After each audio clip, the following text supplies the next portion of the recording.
Managerial second chapter managerial accounting and cost concept.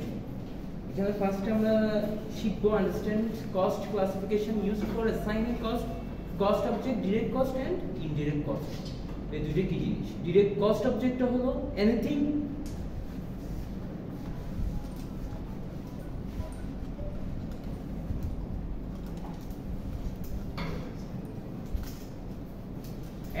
for which cost, data and desired including product, customer, jobs and organization subunits. Direct cost, a cost that can be easily and conveniently traced to a specific cost object. Indirect cost, a cost that cannot be easily and conveniently traced to a specific cost object.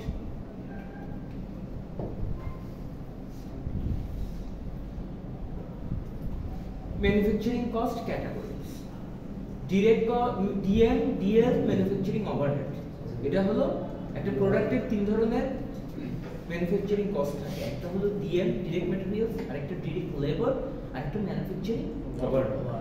আর সবকিছু মিলেই কি হয়? প্রোডাক্টটা হয়। ডিএমটা কি? র materials that becomes an integral part of the finished product and that can be conveniently traced directly to it. As example, a radio installed in an automobile. এটা direct material. এই গাড়িটা যখন আপনারা গাড়ি কিনেন, হ্যাঁ, এখানে আপনারা গাড়ির একটা সেট লাগানো লাগে, হ্যাঁ, ওইটা হলো আপনাদের কি? direct materials. Direct laborটা কি? Those labor costs that can be easily traced to individual units of product. যেটা আমরা লেবার কস্ট যেটা ইউনিট প্রোডাক্ট হিসাব করে ইন্ডিভিজুয়ালি আমরা কি করতে পারবো? আইডেন্টিফাই করতে পারবো। সেটা হলো আমাদের direct labour. As example, wages paid to automobile assembly worker. গাড়িটা যখন ম্যানুফ্যাকচার করতে যায় তখন যে ওয়ার্কাররা এটাকে অ্যাসেম্বল করার জন্য রাখে, মানে বিভিন্ন পার্টসগুলো অটোমেটিক একটার সাথে একটা জয়েন করে, সেটাই হলো আমাদের direct labour cost. Manufacturing overhead, manufacturing costs that cannot be traced directly to specific unit produced. এটা আপনারা directly wage salary ওই ওয়ার্কারদের স্যালারি গুলো ইজিলি আপনারা ট্রেস করতে পারবেন, কিন্তু ম্যানুফ্যাকচারিং ওভারহেডটা আপনি ইজিলি ট্রেস করতে পারবেন না। কেন? ওইটা ডিরেক্টলি আর ইজিলি ট্রেস করা যাবে না স্পেসিফিক ইউনিটস প্রোডিউসড হিসেবে। তাই এখন as example, indirect labour and indirect materials. Wages paid to employees who are not directly involved in production work. As example, maintenance workers, janitor and security guards. গাড়িটা manufacture করার সময় তো security guard directly involve থাকে না। Security গার্ডের কাজ ফ্যাক্টরিটা পাহারা দেওয়া। তো এটা কি হবে না, এখানে ডিরেক্টলি তো আপনি কস্টিং হিসাব করতে পারবেন না। এটাকে ইনডিরেক্ট হিসাব করে আমাদেরকে কস্টিং হিসাব করতে হবে। এই কারণে এটা ম্যানুফ্যাকচারিং ওভারহেডে পড়ছে। তারপর আবার ইনডিরেক্ট ম্যাটেরিয়ালসটা দেখেন। Materials used to support the production process, lubricants and cleaning supplies used in the automobiles assembly plant. অনেক সময় বিভিন্ন ওদের বিভিন্ন আপনার কি বলবো আর শক অ্যাবজর্বার বা বিভিন্ন ইনস্ট্রুমেন্ট ইনস্টল করার সময় তাদের লুব্রিকেন্টের প্রয়োজন হয় অটোমোবাইলসে। হ্যাঁ, আপনারা ভালো জানেন ট্রিপল স্টুডেন্ট। তো ওই লুব্রিকেন্টটা তো ইনডিরেক্ট ম্যাটেরিয়ালস, এটা তো অ্যাসেম্বলের মাঝে মাঝে লাগতে পারে, মাঝে মাঝে নাও লাগতে পারে। তো ওই কারণে ওইটা কোথায় গেছে? আমাদের ইনডিরেক্ট ম্যাটেরিয়ালসে গেছে। তাহলে ম্যানুফ্যাকচারিং ওভারহেডের দুইটা পার্ট আছে। কি কি বলেন তো? একটা হলো ইনডিরেক্ট লেবার আর একটা ইনডিরেক্ট ম্যাটেরিয়ালস। আবার এটার সামনে যদি আমরা যাই তাহলে দেখব যে আমরা একটা কার প্রোডাকশনের জন্য ডিরেক্ট ম্যানুফ্যাকচারিং কস্টের মধ্যে তিনটা জিনিস লাগে। একটা হলো direct materials, direct labour, direct manufacturing overhead. Direct materials গুলো আপনারা ডিরেক্টলি ট্রেস করতে পারবেন। যেমন একটা রেডিও ইনস্টল করা লাগতেছে, ডিরেক্ট ম্যাটেরিয়ালস। তারপর ডিরেক্ট লেবার, কার্ডটা অ্যাসেম্বল করার সময় যারা যারা হেল্প করতেছে ওরা কি ওয়ার্কার্স, ডিরেক্ট লেবার। আর ম্যানুফ্যাকচারিং ওভারহেডের ক্ষেত্রে দুটো জিনিস আছে। কি কি? ইনডিরেক্ট লেবার আর ইনডিরেক্ট ম্যানুফ্যাকচার। ওইটা কি রকম হবে? ওইটা হবে স্যার অনেক সময় সিকিউরিটি গার্ড আমাদের মেইনটেনেন্স ওয়ার্কার, ওরা তো আমার কার্ডটার সাথে সরাসরি সম্পৃক্ত থাকে না। ওরা সিকিউরিটি গার্ডের কাজ হলো সিকিউরিটি দেওয়া, কিন্তু এটা ইনডিরেক্ট ভাবে কি হচ্ছে? ম্যানুফ্যাকচারিং ওভারহেড কস্টটা আমাদেরকে ইমপ্লিমেন্ট করতে হবে। এই কারণে ওরা কি ইনডিরেক্ট লেবার আর ইনডিরেক্ট ম্যাটেরিয়ালস এর এক্সাম্পল দিলে হঠাৎ করে লুব্রিকেন্টের প্রয়োজন হচ্ছে তখন কি করবে? এখন আসেন non manufacturing cost, selling cost, administrative cost. cost necessary to secure the customer order and deliver the product to customer. And administrative costs are all costs associated with the general management of an organization. এখন আপনি কার sell করেন, হ্যাঁ, এখন কাস্টমারের কাছে কারটা যখন delivery দিবেন ওইখানে একটা ফুয়েলের দরকার হয়, ওই কস্টটা আপনারা আগে থেকেই ক্যালকুলেশন করে রাখেন, মানে একটা সেলিং কস্ট আমাদের থাকবে। আর অ্যাডমিনিস্ট্রেটিভ কস্ট হইল যে, যেমন অ্যাডমিন নাম কি যে আপনি অ্যাডমিন আছে, ওর মাঝে মাঝে নাস্তা খাওয়ার প্রয়োজন হয়, ওর সিঁড়ির 2 তলা থেকে এই 11 তলায় উঠতে কষ্ট লাগে ভেঙে কাজের জন্য, ওদের কিছু কস্ট আছে, সেটা আমাদের ওই অ্যাডমিনিস্ট্রেটিভ কস্টের মধ্যে পড়ে। ওদেরকে মেইনটেইন করার জন্য, ওদের স্যালারি ওদেরকে মেইনটেইন করার জন্য। তারপর হলো product versus period cost. Product কস্টটা হলো sir include all cost involved in acquiring or making a product, consist of DM, DL and manufacturing overhead. Product কস্টের ক্ষেত্রে সবগুলো যাবে। ফার্স্ট আমরা কি করছিলাম, একটা করার জন্য ডিএম লাগে, ডিএল লাগে, ম্যানুফ্যাকচারিং ওভারহেড লাগে, ওইটাই মানে ডিরেক্টলি প্রোডাক্ট কস্টে ওই তিনটাই কি থাকবে, ইনক্লুডিং থাকবে, ওই তিনটা মিলেই একটা প্রোডাক্টের কস্ট আমরা হিসাব করতে পারবো। Period cost হইল at all the costs that are not product cost, all selling and administrative expense are treated as period cost. এখানে আমরা আস্তে আস্তে পড়ে আসছিলাম ডিএম, ডিএল, তারপর ওভারহেডের মধ্যে indirect labour, indirect manufacture overhead, ওইখান থেকে আসছে কি সেলিং কস্ট আবার অ্যাডমিনিস্ট্রেটিভ কস্ট। হ্যাঁ, এখন সেলিং কস্ট আর অ্যাডমিনিস্ট্রেটিভ কস্ট হলো আমাদের কি কস্ট, পিরিয়ড কস্ট, আর বাকি সবগুলো কস্ট হলো কি আমাদের product cost. Classification of cost, prime cost, compensation cost, এটা লাগবে না,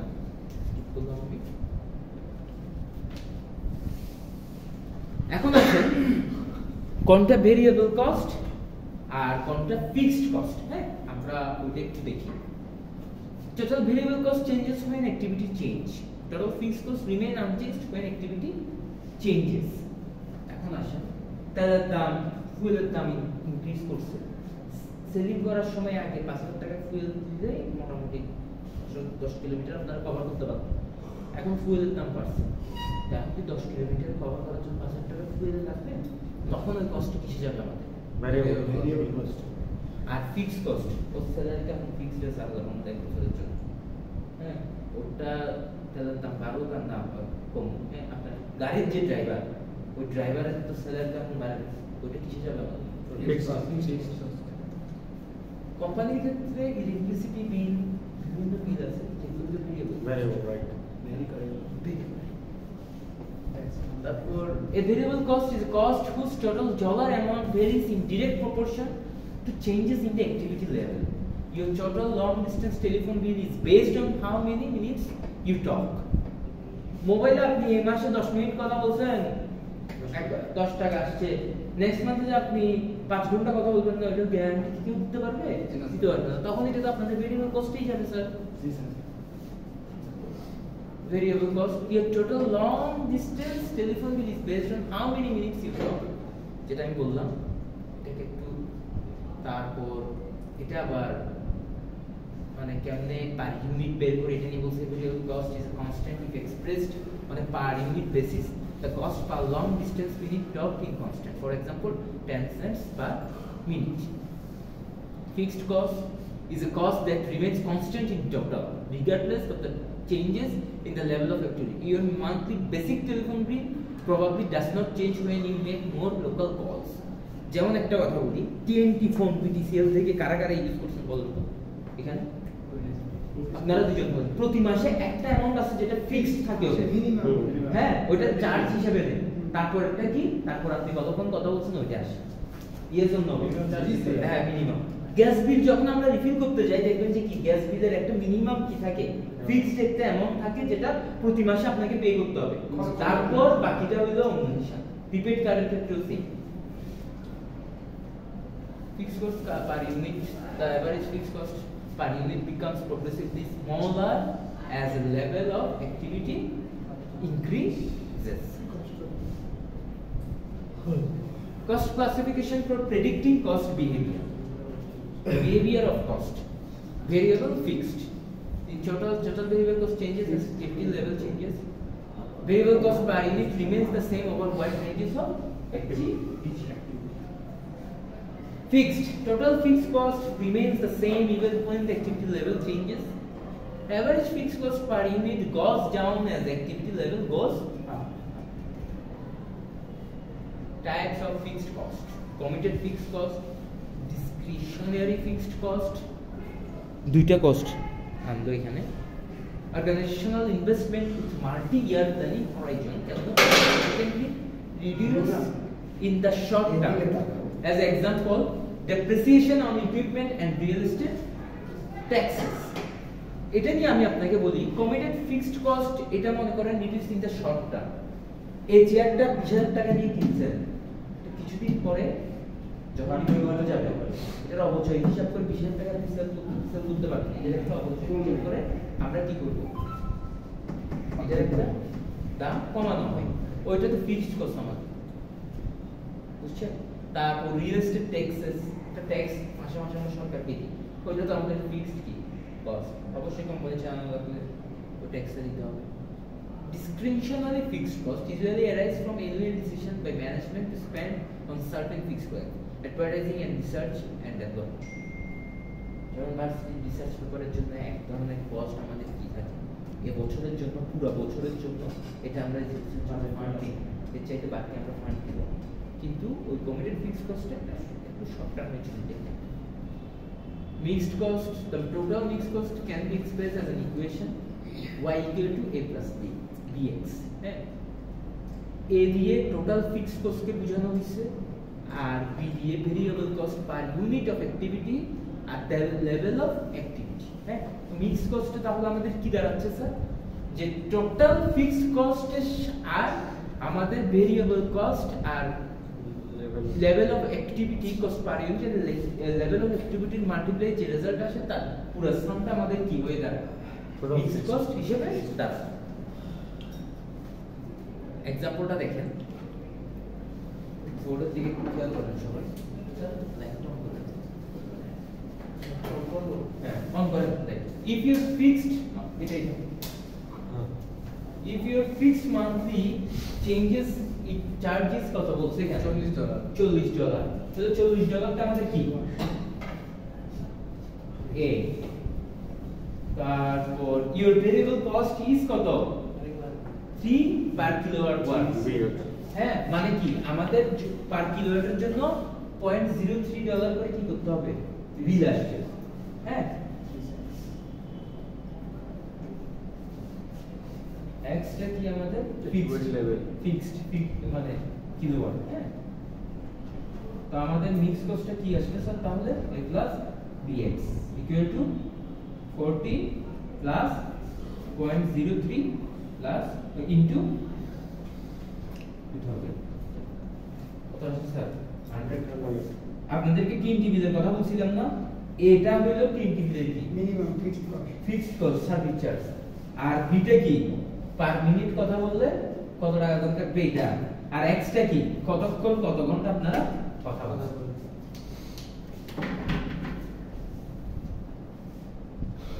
খুব সহজ পরীক্ষা দিতে পারি না, সারিয়া বলে দিয়ে এত বড় বড় ওয়ান দিবা তুমি এটা লাগবে না আপনাদের, এটা আপনাদের জন্য অনেক ওটাও জ্ঞান করার আছে, টাফ হয়ে যাবে। সিঁড়িটা আগে করে নিই, তারপর আপনাদেরকে আমি ম্যাথটা স্টার্ট করব।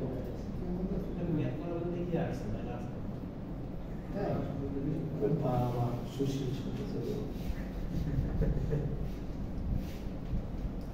খাতা কলম ছাড়া এসে এটা কি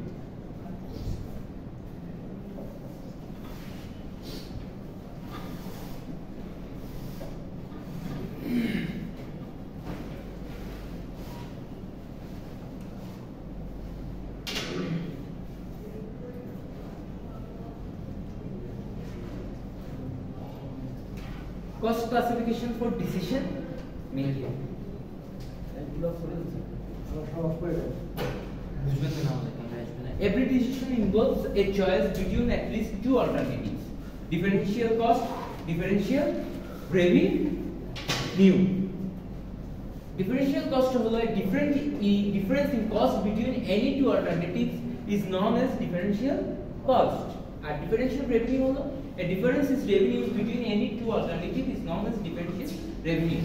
Only those costs and benefits that differ between alternatives are relevant in a decision. All other costs and benefits can and should be ignored. You have a job paying $1,500 per month in your hometown. You have a job offer in a neighboring city that pays $2,000 per month. The commuting cost to the city $300 per month. হ্যাঁ, আপনার এখান থেকে আপনি differential কস্টটা একটি calculation করেন। ক্যালকুলেশনটা হইল আপনার ঢাকার মধ্যে আপনার একটা জব করেন, ওইটার স্যালারি হইলো কত স্যার? $1,500। হ্যাঁ, $1,500। এখন আপনাকে বলছে আপনি চিরাঙে জব করলে আপনাকে দিবে কত? $2,000। কিন্তু আপনার এখানে কমিউটিং কস্ট হইলো কি? যাতায়াতের খরচ $300। তা আপনার কি হচ্ছে? 2000 আর 1500 আপনার ডিফারেন্স কত হচ্ছে স্যার? $500। $500 থেকে আপনার কস্টিংটা বাদ দেন, যাতায়াতের কস্ট হিসাব করতে হবে না? তাহলে আপনার মাস শেষে কয় টাকা থাকতেছে? 200 টাকা থাকতেছে। 200 টাকা লাভ থাকতেছে না, তার চাইতে তো ভালো আপনার 1500 টাকা চাকরি করা, আপনার হোম টাউনে চাকরি করা, আপনার যাতায়াত খরচটা তো কম হবে। এটা হলো কি স্যার? Differential revenue. এটা আপনার টোটাল লস হইছে, ডিফারেন্সিয়াল কস্ট।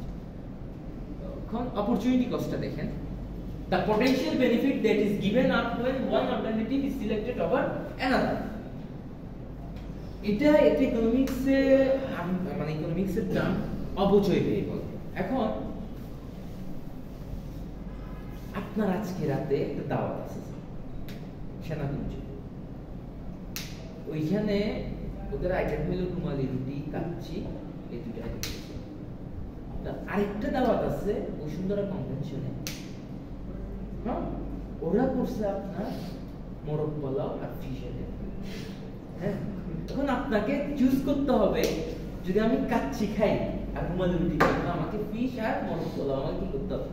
মিস করতে হবে। বা মোরগ পোলাও আর যদি কি খেতে যাই, ফিশ আইটেম খেতে যাই, তাহলে আমাকে কাচ্চি আর রুমালি রুটি মিস করতে হবে। তো ওই যে মিস করার ব্যাপারটা, সেটাই হলো আমাদের opportunity cost. An example ta dekhi, if you are not attending college, you should be earning 50,000 per year. আপনি যদি কলেজে মানে বাইরের কান্ট্রিতে যারা পড়াশোনা পার্ট টাইম জব করে তো যদি আপনি কলেজে না যান, আপনার 15,000 টাকা পার ইয়ার ইনকাম আছে। দেখেন your opportunity cost of attending college for 1 year is কত? 15,000 টাকা। 15,000 টাকা। এখানে কি নাই? কোনো বেনিফিট নাই। সাঙ্ক কস্টটা দেখেন। Sunk costs have already been incurred and cannot be changed now or in the future. They should be ignored when making decision. Example, you bought an automobile that cost $10,000 2 years ago. The 10,000 cost is sunk because when you drive it, park it, trade it or sell it, you cannot change the $10,000 cost. সেটা হইল আপনাদেরকে, আমি গাড়ি কিনলাম 8 লাখ টাকা experience থেকে, হ্যাঁ, এটা আমি এত বছর ইউজ করলাম, অবশ্যই হিসাব আলাদা, ঠিক আছে। কিন্তু আমি তো আমার ওই যত টাকা দিয়ে গাড়িটা কিনছি, ওইটা তো আমি চেঞ্জ করতে পারবো ওই টাকাটা, ওইটা আমার কি, ওইটা আমার সাঙ্ক কস্ট। আমি কিনবো, আমি গাড়িটা ইউজ করতেছি, ট্রেড করতেছি, সেল করতেছি, যেটাই করি, আমি 8 লাখ টাকা গাড়িতে চেঞ্জ করতে পারবো না। আমি বলতে পারবো 10 লাখ টাকা হয়েছে আমার, ওইটা তো বলতেই হবে 8 লাখ টাকার গাড়ি, ওইটা হচ্ছে আমাদের সাঙ্ক কস্ট।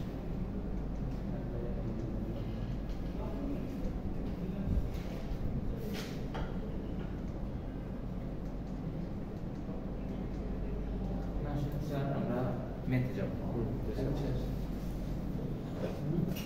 দাঁড়ান এই চ্যাপ্টারটা আরেকটা রিভিউ করে নিই আমি। আমাদের লোক নাই স্যার, এই লোক নাই, ঠিক করে দাও না, ওই লোক নাই ভাই।